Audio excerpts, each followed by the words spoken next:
ஸ்ரீராம், இப்ப மக்களவை தேர்தல் நெருங்கும் நேரத்துல ஈரோடு கிழக்கு இடைத்தேர்தல் பாஜகவுக்கு ஒரு சங்கடத்தை கொடுத்துருச்சா? நிச்சயமா சங்கடம்லாம் எதுவும் இல்லை. முதல்ல வந்து இந்த ஒரு கான்ஸ்டுவன்சியோட பை எலெக்ஷன் வந்து பாஜகவோட செல்வாக்கு காட்டும், இல்லைன்னா காட்டாது. இல்லை அதிமுகவோட பிரிவில் வந்து ஒருத்தருக்கு ஸ்ட்ராங்கு ஒருத்தர் வீக்கு, அந்த மாதிரி இந்த ஒரே ஒரு கான்ஸ்டுவன்சி வச்சுலாம் அப்படிலாம் டிசைட் நிச்சயமாக பண்ண முடியாது. ஆனால் இதில் வந்து லீட் எடுத்தது திரு இபிஎஸ் அவர்கள். அவர் தான் முதல்ல நாங்கள் போட்டியிட போகிறோன்னு அவர் தான் அனௌன்ஸ் பண்ணார். பாஜக நிச்சயமா அந்த மாதிரி எதுவும் அந்த நேரத்தில் எதுவும் பண்ணல. இல்லையே, தேர்தல் பணிக்குழு போட்டீங்க, பணிக்குழு போட்டதுனாலேயே கண்டெஸ்ட் பண்ண போறாங்கன்றது இல்ல. எல்லா அலையன்ஸ் பார்ட்டியும் அவங்களுடைய தேர்தல் பணிக்குழு நிச்சயமாக இருக்கும். அந்த மாதிரி அதை பண்ணிருக்காங்களே தவிர அவங்க எதுவும் அனௌன்ஸ் பண்ண முடியாம முதல்ல அனௌன்ஸ் பண்ணது இபிஎஸ். சோ பாஜக அதோட டைம் எடுத்துட்டு தான் இருக்கு. இன்ஃபேக்ட் இன்னைக்கு கூட மிஸ்டர் நாராயண திருப்பதி டிஸ்கஷன்ல இருக்குன்றாரு. பார்ட்டி ஆட்களே கூட சில பேர்லாம் இன்ட்ரெஸ்ட் இருக்குன்னு சொல்றாங்க. அதுதான் நானும் கேட்கணும். நானும் சொல்றேன், 2 நாள் டைம் சொல்லிருக்காருல, இதேதான் 6 நாளா சொல்லிட்டு இருக்காங்க பாஜக. டைம் இருக்கு, 7th வரைக்கும் நீங்க நாமினேஷன் ஃபைல் பண்ணலாம். அவங்க என்னைக்குமே முதல்ல வந்து சொல்லல. சோ அவங்களுடைய டைம் எடுத்திருக்காங்க. நேஷனல், ஏன்னா பாலிசி டிசிஷன் வந்து ரீஜனலா எடுக்க முடியாது. சென்ட்ரல் பாலிசி பார்லிமெண்டரி கமிட்டி தான் அது நிச்சயமா பாஜக டிசைட் பண்ணும். சோ அந்த டிசிஷன் மேக்கிங்க்கு ஆப்வியஸா இவங்க வெயிட். ஈரோடு கிழக்கு இடைத்தேர்தல் பெரிய இம்பாக்ட கொடுக்காதுங்கறீங்க. அப்புறம் தேசிய அளவுல பார்லிமெண்டரி கமிட்டி எல்லாம் கூடி தான் முடிவெடுக்கணும்ங்கறீங்க. எனி எலெக்ஷன்ல பார்ட்டிசிபேட் பண்றதா வேண்டாமா, கேண்டிடேட் செலக்ஷனும் எல்லாமே பார்லிமெண்டரி கமிட்டி, அது பை எலெக்ஷனா இருக்கட்டும், ஸ்டேட் எலெக்ஷனா இருக்கணும், சென்ட்ரல் கவர்மெண்ட் பை எதா இருந்தாலும் இந்த பார்ட்டில அதுதாங்க ஸ்ட்ரக்சர். சோ அதுக்காக தேர் ஆப்வியஸ்லி வெயிட்டிங். ஸ்டேட் கவர்மெண்டோட ஸ்டேட் யூனிட்டோட ஃபீட்பேக்ஸ் அவங்க எடுக்கலாம், அவங்க ஒரு டிசிஷன் எடுக்கலாம். அதனாலேயே வந்து பாஜக பயந்தது, பாஜக இது பண்ணது. இன்னொன்னு, எலெக்ஷன் கமிஷன் என்னமோ பாஜகவோட ரெட்டல் என்னமோ பிஜேபி கையில் இருக்கிற மாதிரி பேசுறது வியப்பா தான் இருக்கு. நிச்சயமா அதுக்கும் எலெக்ஷன் கமிஷனுக்கும் சுப்ரீம் கோர்ட்டுக்கும் இருக்கிற கனெக்ஷன் எப்படி பாஜக எடுத்துன்னு வந்து எல்லாத்துலயும் நுழைச்சு பேசுறீங்க. நீங்களும் நிறைய வாட்டி அந்த இரட்டையிலை முடக்கப்படுமா, இதெல்லாம் அப்சல்யூட்லி யூகம். இரட்டையிலை முடக்கப்படுமா இல்ல, சுப்ரீம் கோர்ட் பல விதத்துல இங்கேயே நான் கேட்டிருக்கிறதுனால பார்த்ததுனால சொல்றேன். சுப்ரீம் கோர்ட் என்ன டிசிஷன் எடுக்க போகுது, ஜெனரல் செக்ரட்டரி கரெக்டா இல்ல கோஆர்டினேட்டர் கோஆர்டினேட்டர் கரெக்டா, இந்த இஷ்யூலாம் ஒரு இடத்துல எலெக்ஷன் கமிஷனை பொறுத்த வரைக்கும் இந்த கோஆர்டினேட்டர் தான் அவங்க ரெகக்னைஸ் பண்றாங்க. சுப்ரீம் கோர்ட்ல ஜெனரல் செக்ரட்டரியா இல்ல கோஆர்டினேட்டரான டிசிஷன் எடுக்கல. சோ இந்த கன்ஃபியூஷன்ஸ் அவங்களுக்குள்ள இருக்கிற போது அது எப்படி எலெக்ஷன் கமிஷன் பாஜக ரெட்டலையை முடக்கிடும், இவங்களுக்கு தனித்தனியா சிம்பிள் கொடுக்காது, இதெல்லாம் வந்து அப்சல்யூட்லி பிஜேபிக்கும் இந்த எல்லா கன்ஃபியூஷனுக்கும் எந்த சம்பந்தமும் இல்ல. அப்படி நீங்க சொல்றீங்க, ஒரு நிமிஷம் நீங்க சொல்றீங்க அப்படி contest is election or not, அது நியாயமான கேள்வி.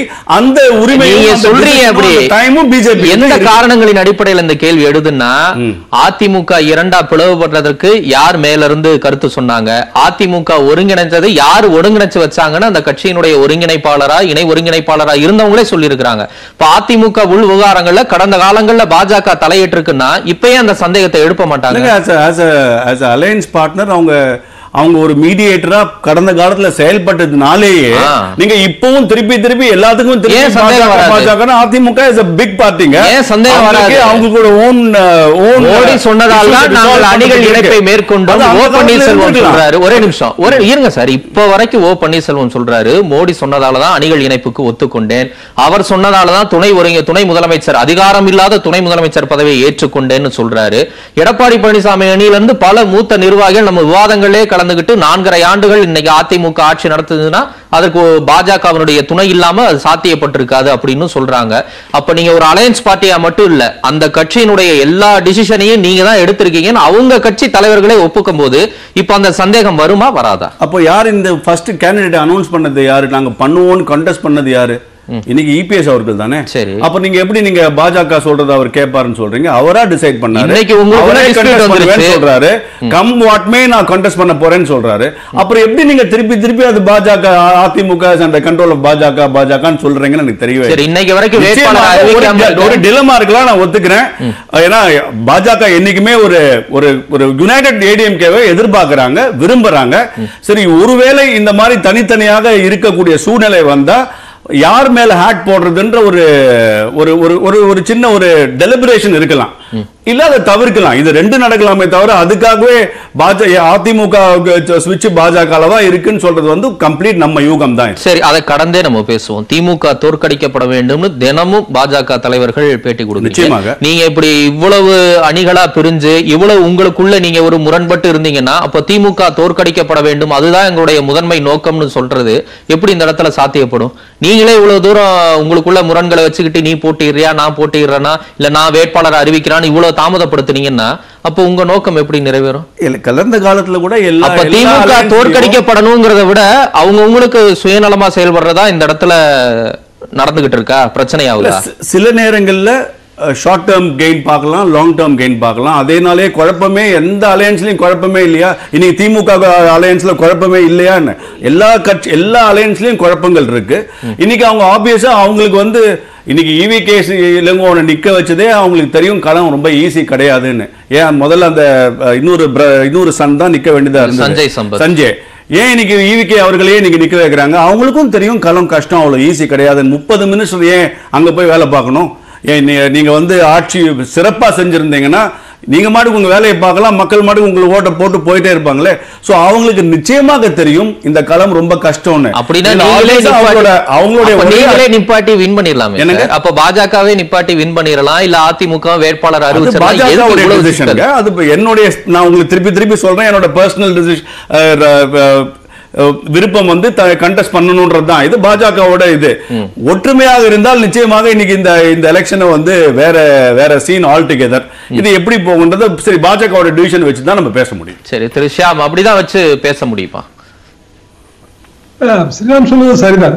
அதாவது ஒன்றுபட்ட அதிமுக என்பதை தொடர்ந்து வலியுறுத்தி தான் வருகிறார்கள். பல நேரங்களில் அதிமுக என்று சொல்வதே அவர்கள் ஒன்றுபட்ட அதிமுக மனதில் வைத்தான் சொல்கிறார்.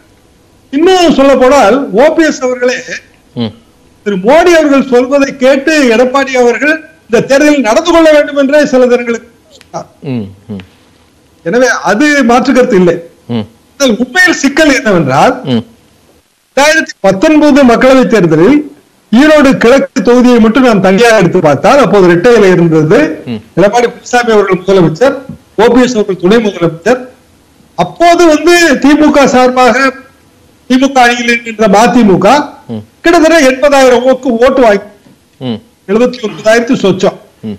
அதிமுக 43,000 ஓட்டு தான், 45,000 வாக்குன்னு வச்சுக்கலாம். அப்ப இந்த முறை திமுக 1 லட்சம் வாக்காவது வாங்குறதுக்கு முயற்சி செய்யும். இருப்பது அங்க வந்து அதிகபட்சமா போலானா 90 போலாகலாம், அதுக்கு மேல வாய்ப்பு இல்லை. 2 வேணா போலாம்.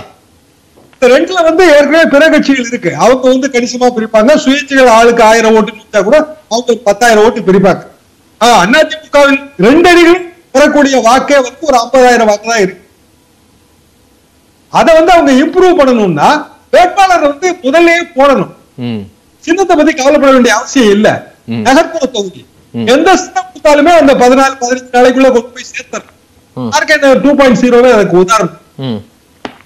இந்த தாமதம் என்பது பலதரப்பட்ட விவாதங்களை கிளப்பி